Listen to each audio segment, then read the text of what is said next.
everyone, and welcome back to Fear the Final Girl, a Van Ryder Games podcast. My name is Jamie, and I'm your host, and I am joined, as always, by my co-host, Evan. Evan, how you doing today?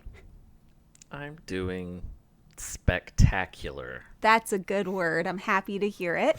And of course, we have a very special guest with us today, our first real-life Final Girl. I obviously don't count myself, but you are the first Final Girl. Paula Deming. Count yourself. Well, but I'm always here. You're also a Final Girl. I am. I came a little bit later. It's fine. It's fine. So welcome to the show, Paula. We're super excited to have you. I'm so excited to be here. Yeah. We've been talking about trying to make this happen for a while, so I'm excited that we're doing it. We're doing it. It's happening. Paula's here. Everybody's excited. And I would love for you, Paula, to tell the listeners a little bit about yourself. Yeah. My name's Paula.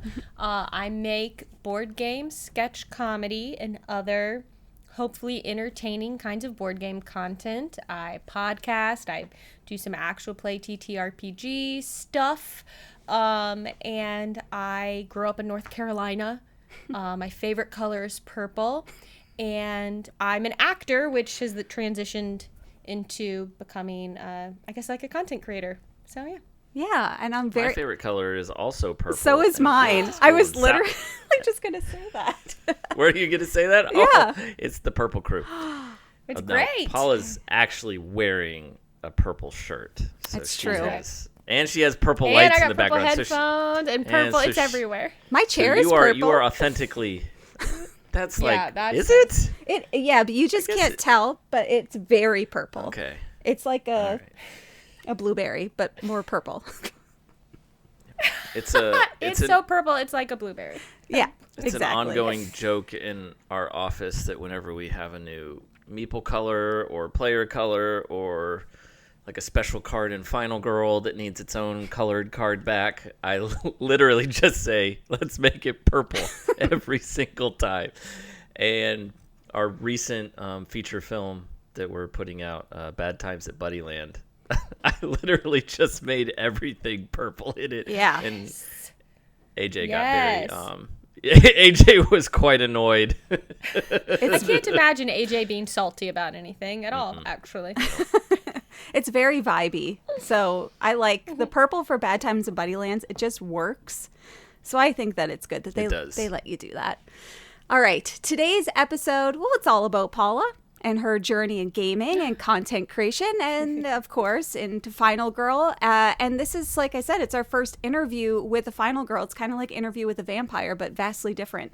So it's kind of the same, but very different. Which as a fellow Final Girl, I'm pretty pumped for. And Evan once said that his life goal was to be surrounded by Final Girls. And so today he's living out one of his dreams. Right, Evan? It's happened. Check it off the list.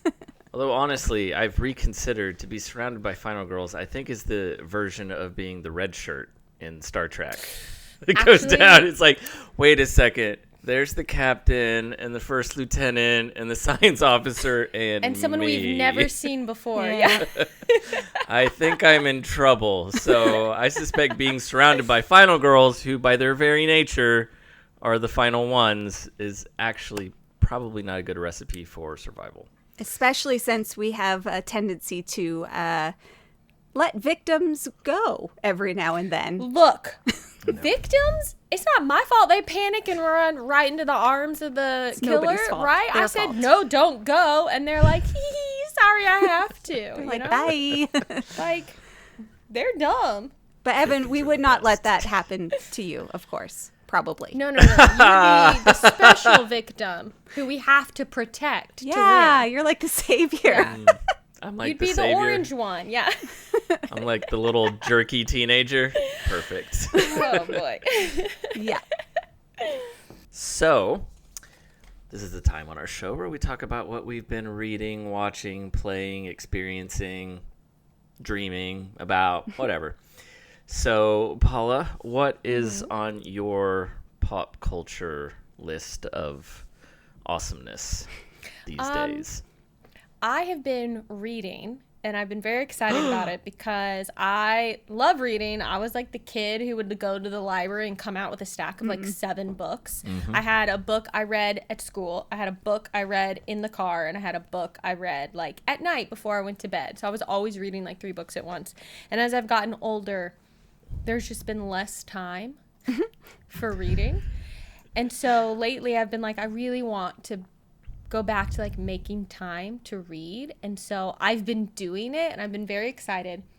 So I have 2 books I want to talk about that I've been reading. One, I just finished the 4th book in a series that I think is my new favorite book series called the Codex Alera. It's written by Jim Butcher, who is the author of the Dresden Files, which I feel like is a series that a lot of people are familiar with.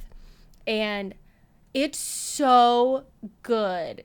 Y'all, if you like fantasy, is it high low fantasy? I don't know, but you're there. It's people in a world. It's people. There's people in the book. I'm doing such a good job talking about it. Ooh, people. Oh, man. It's already catapulted to the top of my list. Yes. But the magic in this world is almost like Pokemon magic. Because it's elements. So people in this world have they have furies is what they're called. So they're able to tap in typically to a specific like kind of element, and then they use that to like have powers. And a lot of times those elements that they have the ability to tap into might manifest as almost like a creature or an animal, which is why I've heard people compare it to like elemental Pokemon, because they might have their Pikachu that they call out. But it's very like epic kind of fantasy, and there's tons of like swashbuckling battles and political intrigue and a little bit of romance, but not like a ton. It's just like there, but it's not focused on that. And it's so good. And I just finished the 4th book, and it's the best one so far, and I'm loving it. So if that kind of fantasy sounds like your jam, like I highly recommend this like magical, elemental, military fantasy. What's it called again? The series is called the Codex Alera. The first book is called Furies of Calderon. Okay. And there's 6 in the series.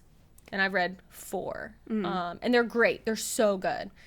And then on the opposite end of the spectrum, because those books, they're longer, they can be a bit heavier of a read. They're just dense. So then sometimes in between, I'm like, I want to read something like a beach read, right? Like something really easy.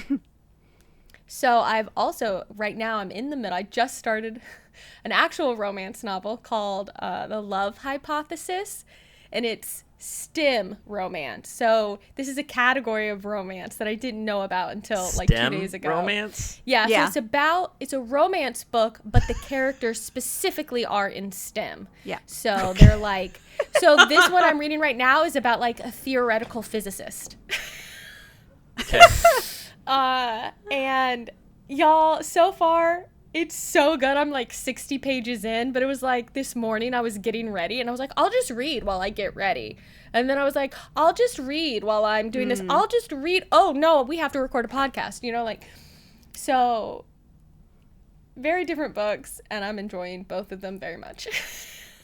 I love that. I have heard of that new like category of books. Yeah. And like it's getting way more popular because like there's more people that are working in those fields now, so it's getting very relatable for a lot of people. Right? And I think like there's probably, I don't know, I haven't read, this is my first STEM romance, but I feel like it is very good for the like the meet hate as opposed to a meet cute, because like women in STEM I feel like probably go up against a lot of barriers because there's not a lot of women in STEM. So it's easy to have that like rivals thing or that like really like these two characters don't like each other at first because it's really tough in this world. And then over the course of time, obviously, they fall in love. Obviously. So are there like steamy lab scenes? There aren't yet, but there might be. Who knows? I'm only 60 pages in, but I hope so, honestly. Like, otherwise, what are we doing here? you know, like if we're not knocking some beakers off of a lab table in a moment of passion, I don't know what's the point. What's the point? Amazing. So that's me. Nice. So not horror at all. Doesn't need to be. What about you, Miss Jamie? Well, I just want to say it's funny that you mentioned that, Paula, about reading, because before I had the board game channel, I had a book channel for 8 years. And so reading was, Really? yeah, it was a huge part of my life. And I went for about 2 years where I was like, I can't, I got burnt out on books. And Yes. I've recently gotten back into reading again. And I've been like consuming a lot more. I haven't read any STEM romance, but you've got me intrigued. So perhaps I'll add it to my list. Check out the Love Hypthesis. It's good so far. I'm gonna. So for me, this is the first time I'm going to talk about a video game because I have recently become addicted to a video game called Echoes of Plum Grove, which it's like classified as a cozy game. It's a farming life sim basically, but the artwork is like Paper Mario art. So Oh, cool. it's very cute and basic, but it's different because it's set in the 1700s. And on top of like managing your little farm and meeting characters and mining and doing all this stuff, there's also diseases that you have to deal with that you would have had to deal with back then. Like people are getting smallpox. Like tuberculosis? Yes. Yeah. And dysentery and all of these things. And you can die from the flu. And so like you have to go and make a family because if you die in the game, you stop playing. But if you die and you have a kid, you can come back as your kid. And if you get like smallpox and you talk to the townspeople, suddenly you'll notice, I think I've infected them all with smallpox. And then a bunch of people just start dying. And you're like, ooh, I think that was my fault. But it's so fun. Like I'm addicted to this game. It's very weird. Fun. It's fun. Spreading the plague. Yeah, you have to get you have to go to the doctor and get your antidotes and all of this stuff. But it's really good if you're into like a little cozy game. know, I wasn't expecting cozy farming sim to turn into, but also I spread the plague to everyone. So, and you'll walk around, you'll look at the other townspeople, and someone's face is all like purple, and you're like, oh, I better not go near that person today because they're gonna make me sick. Maybe they should put a mask on. I don't know. Yeah. It's wild. But anyways, then like pirates will come to town and then you're like, oh, I better not talk to the pirates because they're probably bringing diseases with them. And anyways, it's so, oh my god, it's so different, but it's also so cute. And if you like a game like Stardew Valley or something like that, that's just like, you're just, I'm just planting my turnips and doing all that stuff. Anyways, planting my turnips and trying not to die. Yep, it's very interesting. And then the other thing I started, Evan knows this, Paula, you probably don't, but I'm in a TV club. I'm also in a movie club. I'm in many clubs, but my... What is a TV club? So it's me... you all get together and you watch No. TV? It's me, Jeff, and two of our friends, and we'll spin a wheel, and that's the order that you get to pick a show. So like my first pick was the show From, and then you watch the first season, and if the whole group is like, this is great, we keep watching the seasons. And then once we're done, somebody else picks a show, and then we rate it and discuss it. So we're basically just watching the show together. But the current pick is called Kevin Can Go F Himself. Bleep. Yes. And I hadn't heard anything about this, but it has the actress who plays Alexis from Schitt's Creek, which is my favorite show. And I love that show. It's the best. It's a good, nice little slice of Canada. Fold in the cheese, David. What does it mean? Fold in the cheese. You simply fold it in. I don't know how else to explain it, David. You just fold it in. It's so good. It's the best. It's so good. And this show is David. Nothing like that at all. So like the whole premise of Kevin Can Go Bleep Himself is it's like acted out like a sitcom, like, and it's the most toxic version of the sitcom husband that we've all seen over and over again. And the wife is playing along. And then anytime she's on her own, it goes from like bright and happy to just dark. And the whole premise of the show is she's had enough of this husband. And now she's like, maybe I could just like kill him.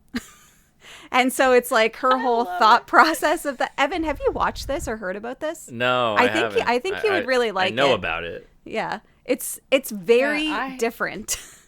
I haven't seen it yet, but I know about it, and you're making me remember, like, I should give it a try, because I really love, like, dark comedy, and this sounds like something that I would maybe like. Yeah, and it does a really good job at making you hate Kevin, because you know what I mean by, like, the classic, like, sitcom, like, King of Queens and whatever. Bundy. And it's just very over the top, and they're like, the husband is so dumb, and he's like kind of mean to his wife, but he thinks he's being cute about it. And it's just like, it's extremely contrasting, because it's like bright, vibrant colors, then suddenly she's on her own, and it's like dark and dreary, and it's great. I would definitely recommend checking it out. It's really different. But that's what I've been up to. Some of the things. Very cool. Lots of death happening in all of my activities. You know what? Yeah. It's winter. That's just how my brain works. Well, that makes sense, honestly.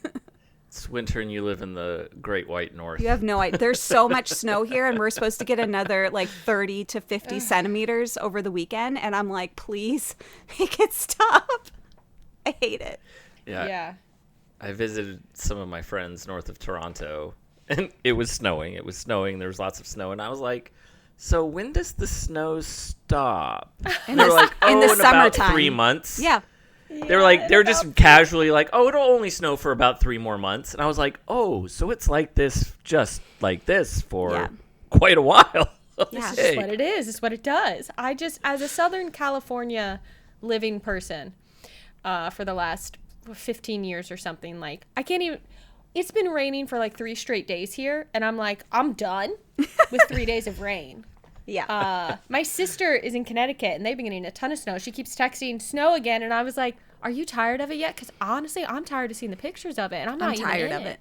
Like, I have a husky, though, and my husky loves it, so it's like a bittersweet thing, because she's out there having the time of her life, and I just watch her from inside. And I'm like, you go. Like, I'm not going out there. You enjoy that. No, thanks.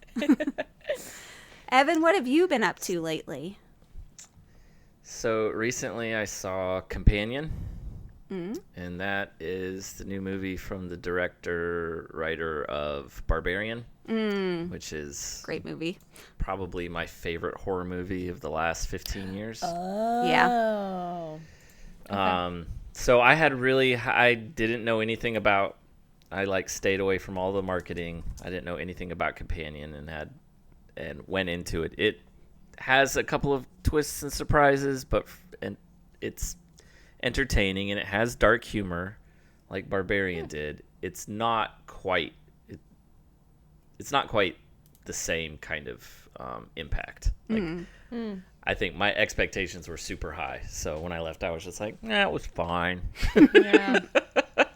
Sophomore slump kind of from this filmmaker a little bit. It's not bad. It's not a bad movie. I just love Barbarian so much that I really wanted a similar kind of experience. It's about this guy who takes his girlfriend out to this house cabin kind of in the woods off the beaten path, and like not too long into it, this isn't really spoiling much, not too long into it, she ends up murdering the guy who owns the house.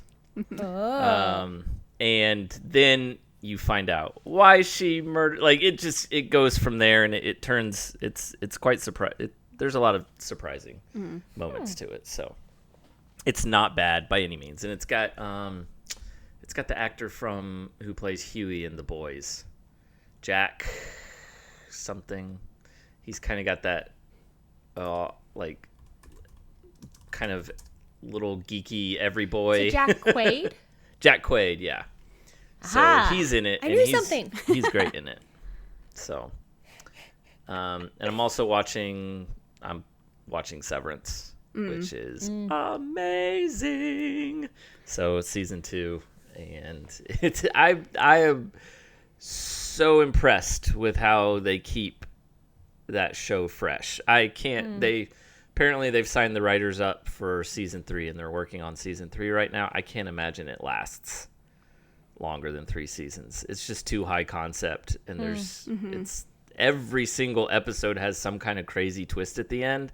So at some point, that has to and it all makes sense. It's all very logically thought out and reasonable. So at some point, that has to just start to completely fall apart, and you're like, really? He's got a double twin who is his own mother from ancient Rome who's time traveled here? Okay, whatever. Clearly, we've jumped the shark. It's like a soap opera. If soap operas can do it for like 50 years, then Severance can do it. They're like, weren't you a doctor in a previous season? I am, but I've come back as my third wife's twin sister or something. You're like, didn't see that coming. It could do that. It wouldn't be good. Soap operas aren't. No one claims that soap operas are good. I know, but they can do it. Right. Yeah. All right. Time for the word of the month. So I've already explained this to exactly. Thank you for the sound effects, Paula. We're missing sound effects. That we needed that. It was like there's like a musical sting that happens here, right? It's the word of the month. Yeah, we'll clip that. No, we'll we're use just that gonna from now take on. that. Yeah. Auto-tune it. Go to Fiverr, have someone record some music underneath it, and that's our new stinger. Perfect. Thank you, Paula. Paula. You can have it. I give it to you. Could you give me a few more versions? It's the word of the month, yeah. And then how about it's the word of the month. It's the word of the month. It's the word of the month, yeah. Oh, that's going to work for sure. So, today's word and or phrase, today's a phrase, not just one word, is player interaction.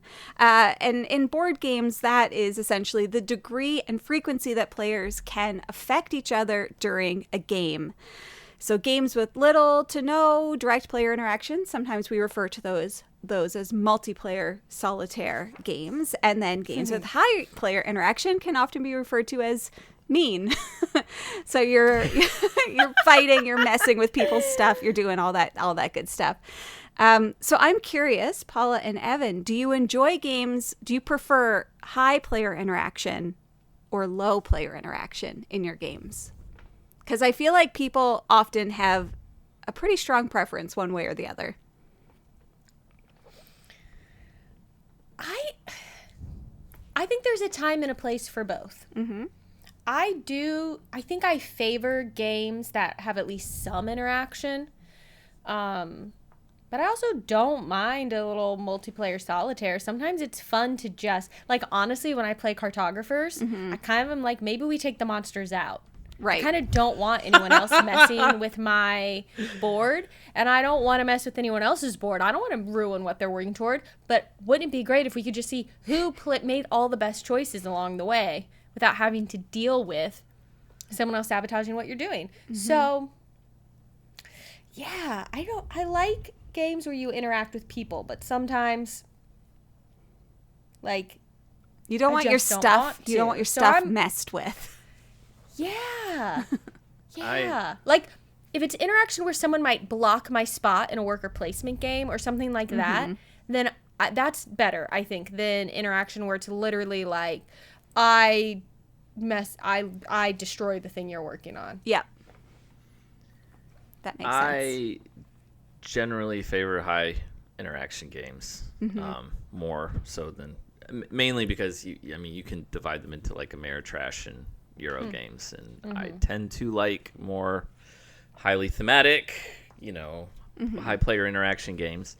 To Paula's point, what I really don't like is when a game mixes the two and gives you the option to do one or the other.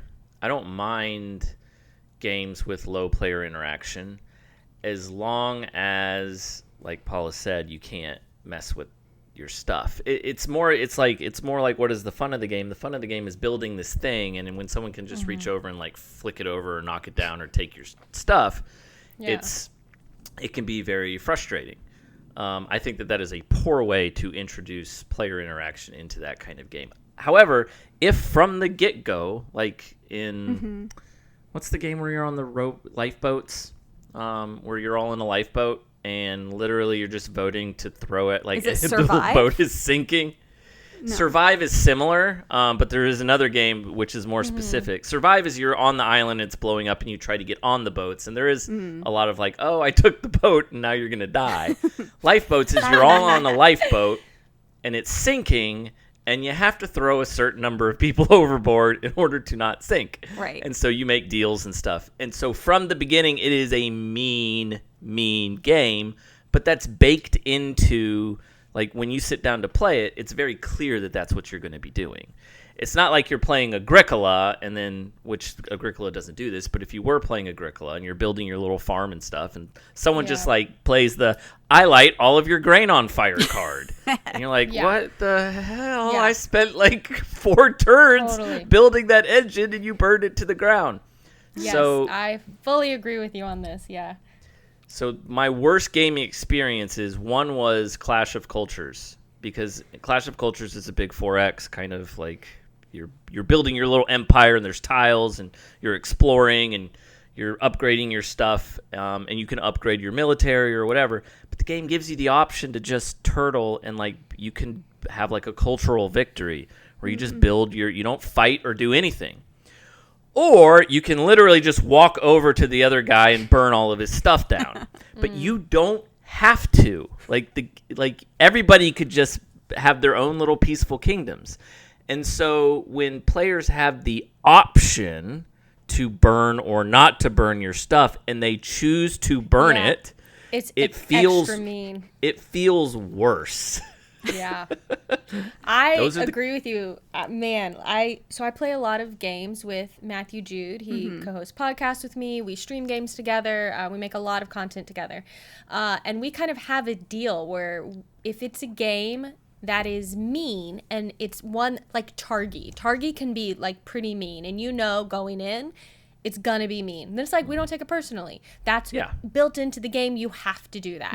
But if it's a game, like you said, where like there's the option, if we're gonna play that way, we have a conversation about it ahead of time. Right. And we're like, are we playing this mean or nice? And we're like, we obviously are gonna play it nice. Because otherwise it feels like, it feels particularly mean. Because you didn't have to do that. You didn't have to mess up what I even get mad in Castles of Burgundy when someone takes a tile that I know they don't need or can't place, but they took it just to keep me from getting it. And even then, I'm like, I mean, that's why you're going to win this tournament. But also, that is not cool, dude. Not nice.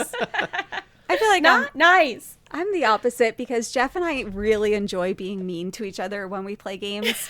And we have to like remind ourselves when we're with other people that we can't be that mean. Like we played Dominant Species at a BGG con with Nick from the Brothers You're so Smurf. mean to each other that you make your guests uncomfortable. Yes, 100%. And like, so we played Dominant Species, and in Dominant Species, I got to be the dominant species. I'm wiping you out. And I wiped out one of Nick's, like a whole portion. And he's like, that was not. Oh, and Nick does not like mean games. And that's not his jam. He's like, that was not fun. And I'm like, I'm sorry. I forgot that you don't like to play that way.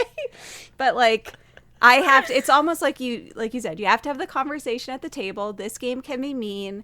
How would we like to play it? But I know, like, even Ticket to Ride, like, Jeff and I can't play Ticket to Ride together anymore because it's a horribly mean game that we just can't do it. But I love a good interaction. Yeah, Ticket to Ride is a very nice game that most people don't play mean because the game doesn't really, when you're playing it, it doesn't really suggest that you should play that way. Nothing about the game says, but when you really figure it out, you're like, oh, that's your route. I'm just gonna go and is that the only little space you needed? Did you need that? Yeah. Now you lost 23 points. That's how we play. That's how we play. It's the same with Azul. It's like you can't play Azul anymore because it's just it got bad. You're like, this is a horribly mean game. You're literally just, it's like, you're like, I don't know if this is good for me, but I know it's bad for you, and I'm going to do it. Yeah. Hate drafting's a thing. All right, let's jump in to the monthly main topic. Now, like I mentioned earlier, our episode today is all about Paula, who is right here with us. Board game content creator, streamer, actress, and of course, Final Girl legend. You've seen her bring games to life on Things Get Dicey and beyond, but today we are diving into her journey with Final Girl and gaming. So let's get into it. So, Paula, I have a bunch of questions, and then some of our Discord members have also submitted a couple of questions, so we'll get to those as well. Yay. Yeah, but maybe to start, I would love to know what first got you into the board gaming hobby, and like, how did your love for it kind of begin? Yeah, well, I played games growing up, probably like many people do. We had like a bunch of, mass market type games. We had my mom's old, the most important one was my mom's old 1960s, I think, copy of Clue that she had when she was a kid.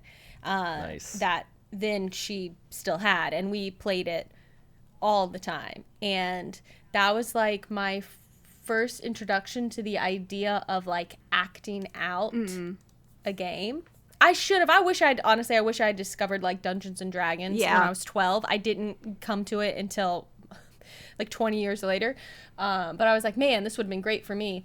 So I would play Clue, and I would like act out the story, basically. I wanted it to be like a narrative game. And so that was always my favorite game. And then I went to college, and I didn't really play games for a little while. And then my now husband kind of introduced me to more like modern hobby games. He was like, oh, we should play this game of Settlers of Catan. And I was like, okay. And I played it, and I tell you what, I don't remember anything from that game, because then immediately after that, we played Betrayal at House on the Hill. And I was like, I'm sorry, what? This is board games do this? I'm a character in a story. We're discovering a house as it goes, and the flavor text on the cards. It's such an evocative experience. And I got lucky that my first playthrough of this game, it was one of the scenarios that like works. Because there's a fair amount. We also, his copy is first edition Betrayal at House on the Hill. So we also had printed out this just giant printout of like errata. Oh my God. Of things that need to be fixed. But I ended up being the traitor, and I won. And I was like, I was hooked. I was like, I want more games like this, because I'm an actor. And so I'm always looking for any way to like experience a story, to feel like I'm in the story. And a game like Betrayal at House on the Hill let me feel like I was experiencing a story. And so I just wanted more of that, and that's really what launched me into discovering kind of modern hobby board games.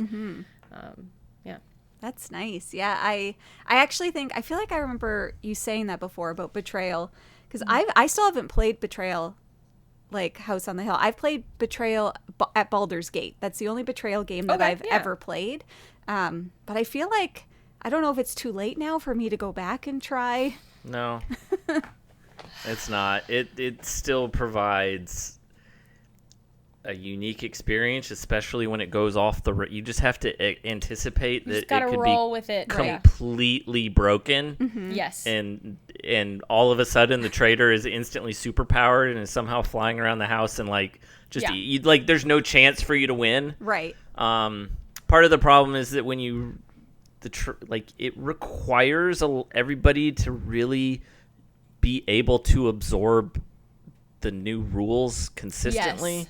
Yes. And if you get it's just so easy to miss a little rule, and all of a sudden, because you're not discussing with each other, all of a sudden the whole thing falls apart. However, when it's fallen apart, I still find it pretty it's almost like you're anticipating, is this going to be a good game of Betrayal or like a terribly broken one? Yeah. That's also kind of part of the fun. Yeah. Oh, that's cool. Yeah. Well, it's the same kind of thing for like Tales of Arabian Nights, right? Like you're kind of playing those two games for the experience of the story that comes up, and you really need to go into both of them, I think, not really caring about winning, because that's, to me, that's not really the point of either of those games. Right. Agreed. And that's the perspective I've really come into the hobby with. Was like, I care less about the winning and more about this experience we're having at the table, I think. Yep. That's exactly how I feel. I never care about winning. But if it happens, that's cool. It's great. It's great, but who cares? Unless I get really close to winning. And then if it looks like I'm really close to winning, then I do start to care. I do start to care. That's human nature. Side question, Paula. What is the highest player count you've played Tales of Arabian Nights with? I've played it, I think the highest player count I've played it at is 4. It's possible we went up to 5. I don't recommend that. I think 3 is the sweet spot, because you're always doing something, because it's either your turn, or you're the person looking up the reaction matrices, or you're the person reading from the book. I think 3 is the way it should be played. 4 is painful unless everybody really, really loves the game. 5 becomes painful whether you like the game or not. No matter what. 6 is unholy hell. Yeah. I also never play to actual 20 points. I play it to 10. So I play it house ruled a little. Perfect. So how did you transition from playing board games and discovering like, oh, board games are really cool and I love this, to actually creating content about them? What was that kind of like path for you? Yeah, so it was a few years of just getting more and more into the hobby. We had regular game nights with our friends and starting to watch content, but specifically watching Shut Up and Sit Down and The Dice Tower. And I remember it was when Shut Up and Sit Down was they were putting out videos on Fridays. And so like Saturday morning, I'd be like, all right, I've got my breakfast Saturday morning and I'm going to watch the latest Shut Up and Sit Down video. And it didn't matter what game they were covering. They were going to do something like bizarre. Right. And funny. And I really liked that. And then I just kind of started thinking to myself, like, I'm not seeing any women in any of these videos. Yeah. And there were women making content at the time, but not like now. And I was just like, this isn't accurate, because like my own gaming group is 50-50. You know, like I know women are playing games. And then I was like, maybe should I make videos? Because I'm an actor. I have been in many failed web series. You know, like I know how to like make things. Like I could just make some stuff. But I was like, but I don't want to do board game reviews. Everyone does board game reviews, and I like, who cares what I think about a board game? I don't have a journalistic background. Like this was just what was going through my head at the time. I don't know how to like properly critique anything. I just don't think that's, who cares, right? Like, who cares what I think? And I was like, but we're always cracking jokes about games, and funny things come up at game night, and I do comedy. I improvise, and I do sketch comedy, and maybe I could just make some sketch comedy about board games. Maybe that would be a fun thing. And that was just an idea in my head for a while. And then I met someone who used to have a YouTube channel called Take Your Chits. And his name was Christian Kang. He's been kind of out of the content game for a while now. But I met him, and he was making content, and he was like, hey, you're really funny. You should be making stuff. And I was like, well, I do have this idea. And he was like, I know. You're going to be in Seattle for something else soon. We're going to collab. We're going to make a video together. I'm going to put it out, and you need to have your first video posted so that when my video comes out 2 days later, I can link people to your video. And I think it maybe embarrasses him when I bring this up, but I credit him with me. He kind of kicked me in the butt to do it, because I had the idea, but I didn't necessarily have like the gumption to actually start. Right. And him saying, we're going to do this. And he gave me a deadline basically, which I needed. And so I did that. And then my first video, just people watched it. Perfect. People watched it. And so then I was like, oh, I guess I'm going to make another one. Like, I literally had no plans for more than a first video because I was like, I don't know, it's going to get like 100 views. Right. And then I was like, oh, it got like 1,000 views? Oh, okay, I guess I'll make more. And then I just kept going. Kept making them, I guess. And that's how it all started. I love that.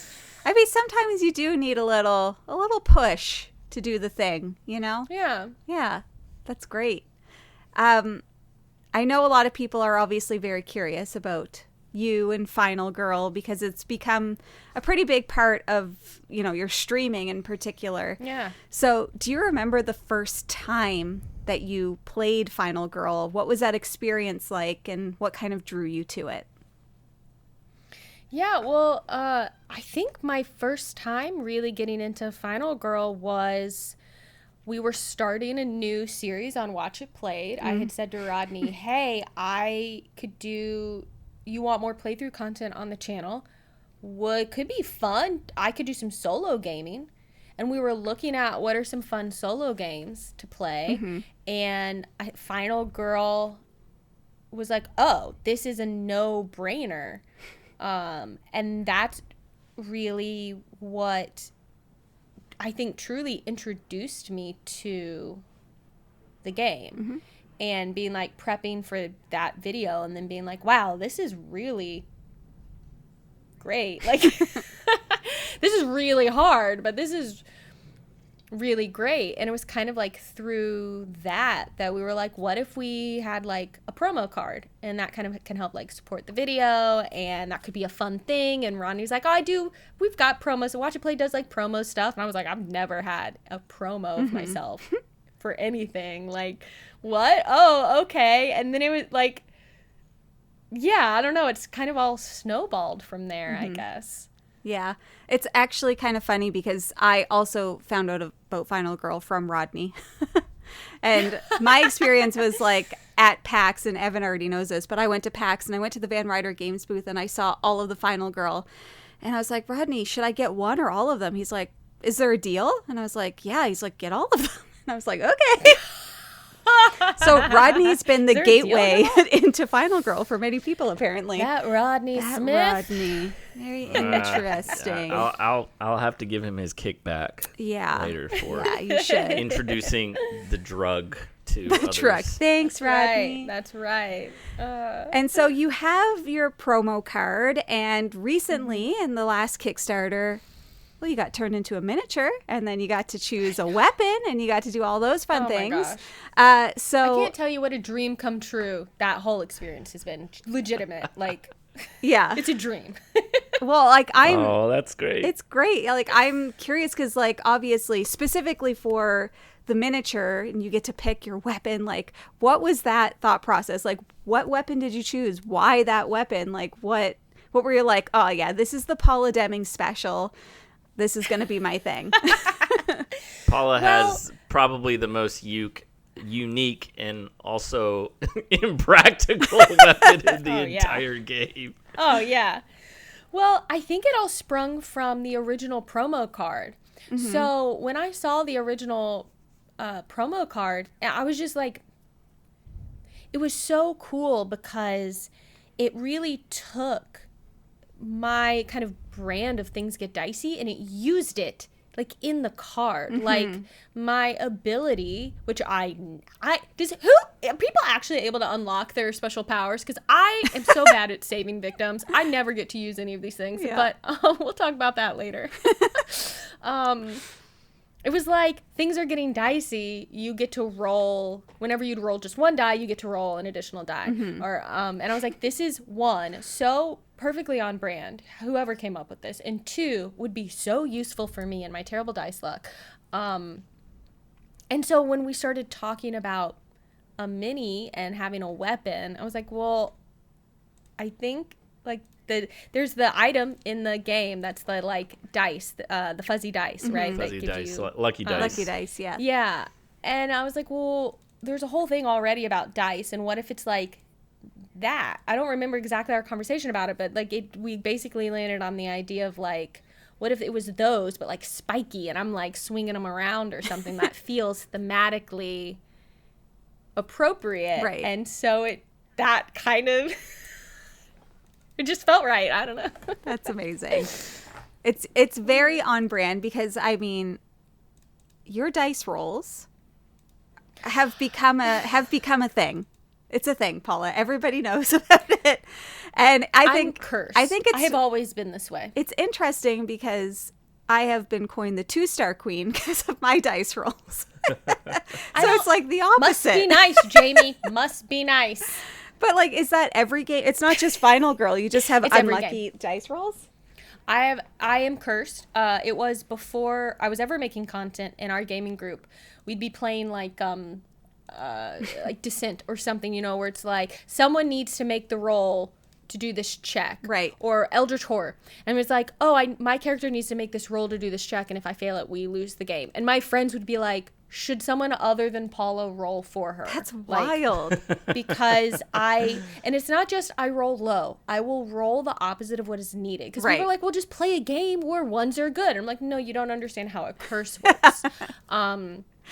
I roll literally the opposite of what I need. So if rolling low is good, I will roll high. Right. If rolling high is good, I will roll low. People are like, that's statistically not how dice work. And I'm like, I know. Like, it's literally, it's a curse. I can't explain it. It is a curse.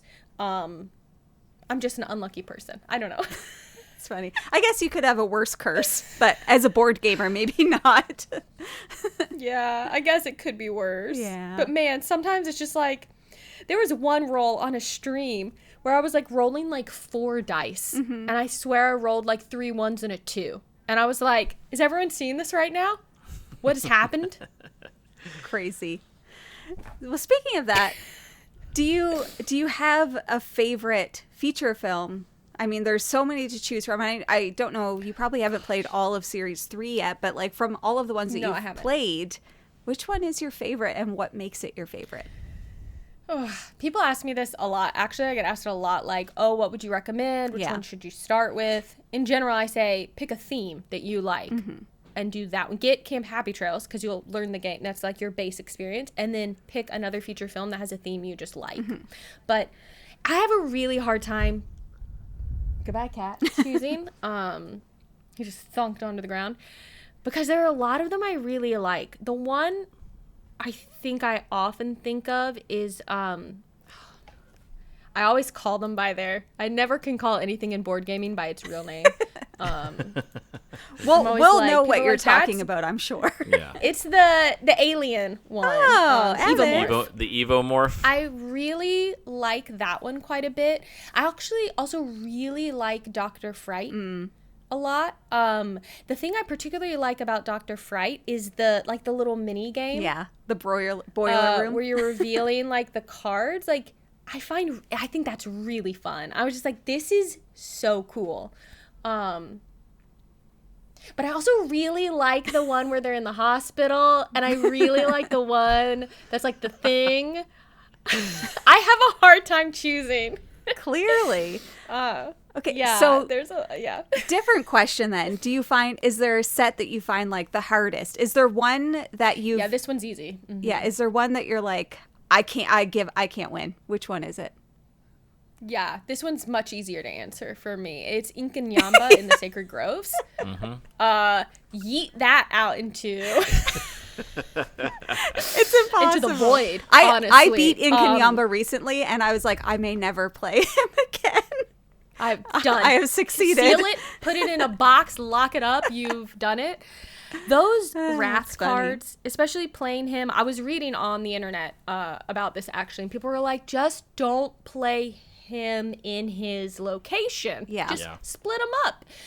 Because man, the 2 wrath cards, they just snowball for me in a way that I'm like, well, I'm dead. I'm dead. I'm just dead. We learned a lot from that one. Uh, We took a lot of lessons from that one that we have applied to all of our future designs. I just think it's really funny because Evan designed in Kenyamba, and he also designed the Evomorph. So like when you're like, this one's my favorite and this one's the hardest, Evan designed both of those. So good job, Evan. He has range. Particularly, it's because it is exactly what it is. It's because that his special mechanism dovetails with the location's special mechanism, and they compound cool. one another. It is but cool. Man, if you don't get a handle on it, if you don't get those idiot victims out of sacred areas, get them out. Yeah, just bomb them. Honestly, like. To be fair, when I tested it, I didn't lose nearly that much. I should play it again and see if it's as bad as everyone says it is. You should. Yeah. People also talk about the Poltergeist? Oh my Poltergeist? gosh. Yes, Yeah. I was like, not the Exorcist, the Poltergeist one. And that one is also hard, but I don't think it's as brutal as the way Inkinyamba like escalates itself. Inkinyamba is like mechanically nasty. Like it just consistently is nasty from the mechanics. Poltergeist is difficult, but it's arbitrary because it has to do with where Carolyn is shuffled into the deck. Yes. So if she's at the very bottom of the last deck, then you're toast. Yeah. But she could also be sitting on the top deck of the first one you search. And so then you're like, oh great. Got exactly. it. So it's like much more arbitrary, wishy-washy. Whereas the Killer Wrath and the Sacred Wrath, those are just always going to be mean. Yep. Yeah. Yeah.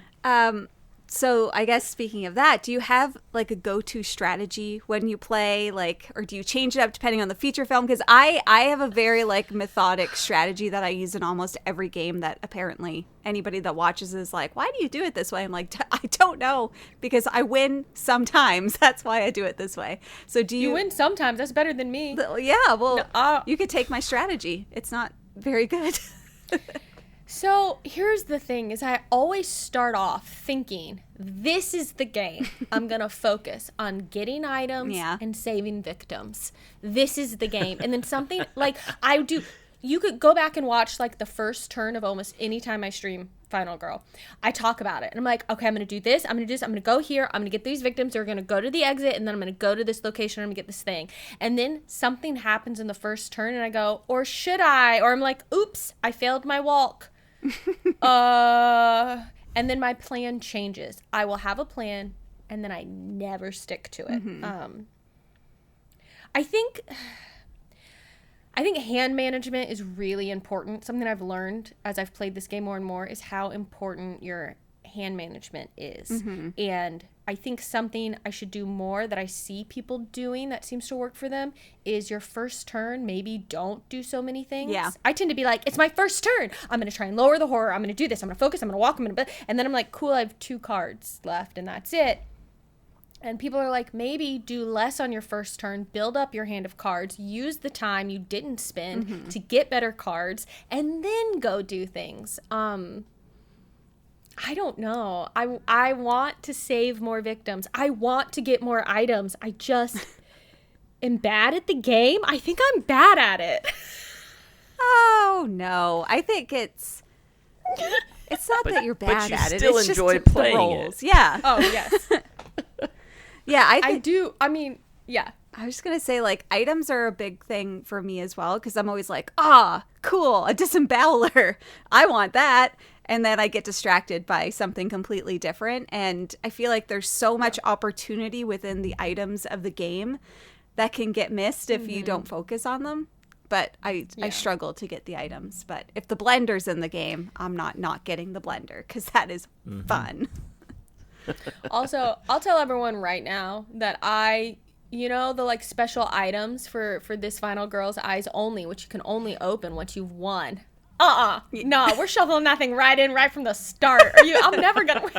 I need it. What are you kidding? No, I need this. I need this more than you. I'll make sure it's in the deck. I'll seed it in there. It's somewhere. I don't know where, but it's here. That's amazing. I always like to ask people when they come on, because you haven't designed a Final Girl feature film, but if you could, have you ever thought about like, this is what I would like, this is what I would do if I could, this is the killer and this is the location. So if you could design your own feature film, what would it be? I have a couple of ideas. I jotted them down. I'm going to pull them up. I had a hard time deciding. Okay. So I actually think it would be really awesome to have a feature film that's like the Labyrinth. So you have like, so maybe this is less about like the theming would maybe be slightly different because it's less maybe of like a killer, but you could have like the Goblin King and like the changeling child that you have to try and save, and like maybe you would have more like puzzles or riddles you have to like solve to get to it. But I think something like that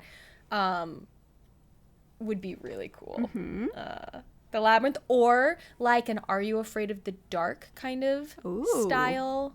So it's more like maybe more like family friendly specifically, right? With that more like kid style horror. Jot these down, Evan, and he's typing. All right, perfect. Just jot these down. I will take my 10%. No. Those are two that I thought there was something. I have other ideas, but those are the ones that I thought of when I was thinking about it last night. But I think something with the Labyrinth could be cool. It's not exactly horror, but I feel like there's something there with this game system that could be cool. Right. Are you typically like a big horror movie watcher? No, I'm not. I'm actually really nervous about playing the I can't remember what it's called, but it's like the Hellraiser. Razorface. Hell to pay. Razorface. I'm like, he's scary. God. I'm scared. I'm scared. Well, I wasn't gonna play the Merrick Murders one. I was like, I'll save that, but then my audience voted on it, and I was like, but I don't like Saw. But it was actually, that was really good. Yeah, Razorface comes with the Hellscape, and the Hellscape is basically like a labyrinth that is always shifting. Oh, maybe that'll scratch that itch for me, because I haven't played that one yet. I've done the Merrick Murders, and I've done the Killer from Tomorrow. The two hardest ones, in my opinion. That's what people voted on. My. So, like I said, we've got a couple of questions from the Van Ryder Games Discord, and the first one being, what are your survival tips, Paula, being a final girl? Now, this could be gameplays or otherwise, but what is your one survival tip? Or is it just, you're just going to give up and die? I mean, like, I don't know if anyone's ever watched me play. I don't think I'm qualified to dole out survival tips. I mean, it's like, forget about everybody else. If you're going to be the final girl, everybody else has to die, right? So you got to save yourself. Survival tip.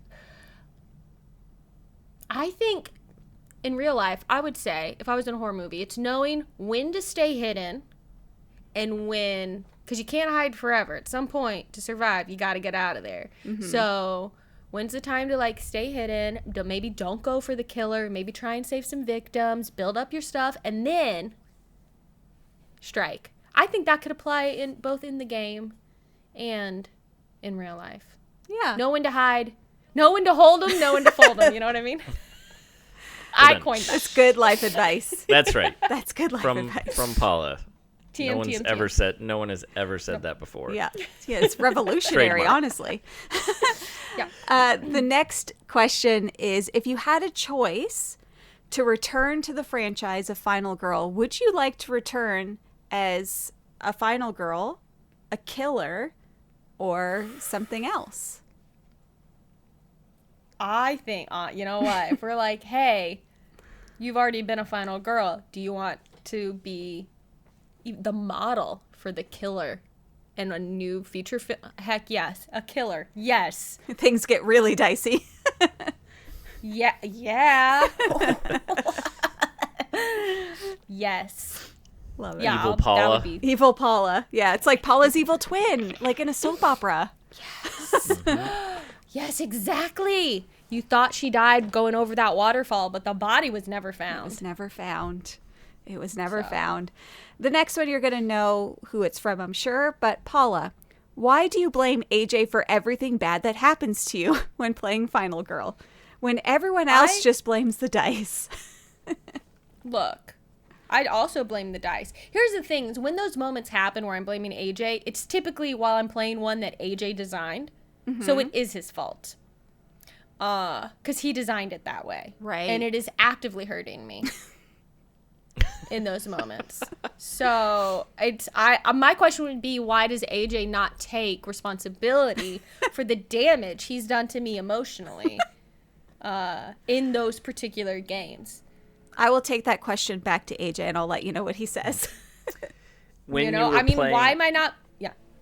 I was going to say, when you were playing the Merrick Murders, did you happen to see one of the, I believe the Dark Power cards was called Overkill Traps?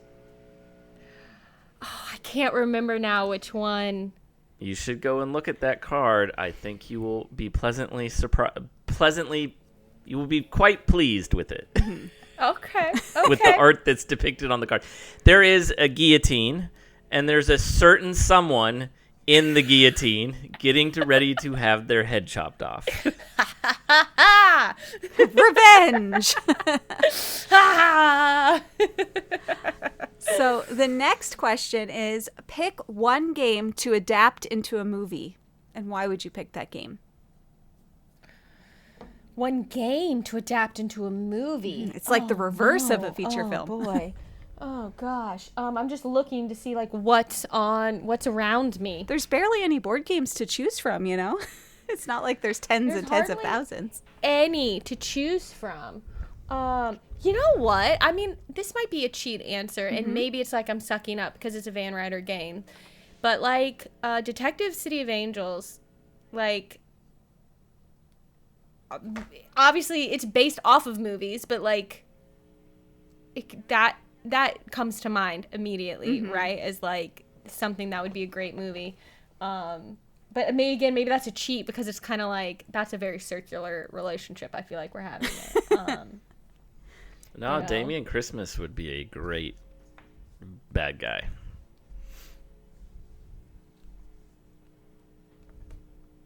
So you're not going to pick Agricola? Agricola the movie. Medieval starvation simulator. Send help. You know what narrative game I've been playing that would also make a great movie? But again, this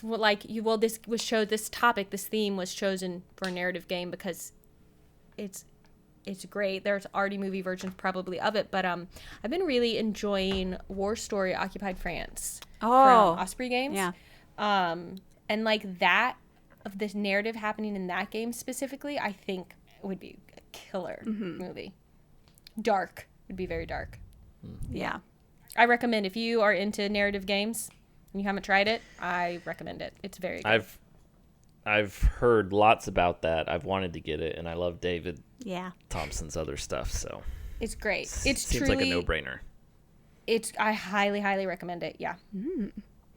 So last question for the interview session is, looking back at your journey, what advice would you give to someone wanting to enter the world of board gaming or content creation? What's the advice you have for the people, Paula? Advice for getting into content creation. Here's my advice. Don't worry about trying to make something that's like what other people are making. I think it's very easy to get caught up in, well, this is how the Dice Tower does it, or this is the way board game videos work. And you don't, if what that is feels truly organic to you and what makes you excited, then yes, do it. But if you're like, well, I have to make videos of me sat at my table with my collection behind me talking about this, but I'm not super excited about it, make something else.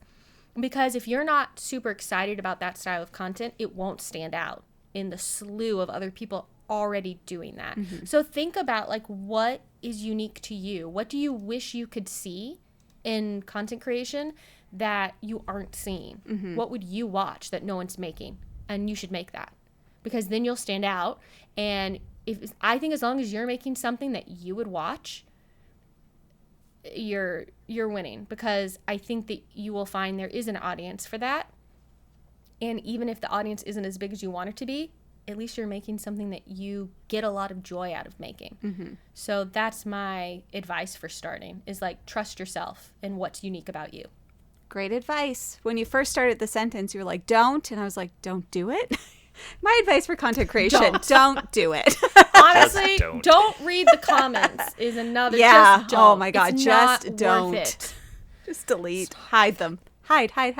It's not worth it. Speaking of comments, the fun segment I was going to do was negative or kind of mean-spirited comments on your videos, Paula. And I was going to gather them all up, and I was going to read them to you. Fun game. And I was going to have you try to figure out which video the comment was on. And guess what? There are no negative comments that I could find. True. They get hidden. I'm sure it's not true, but like it is. I have one saved to my desktop right here. Yeah. Okay. See, I'll read it to you. I'll read it to you.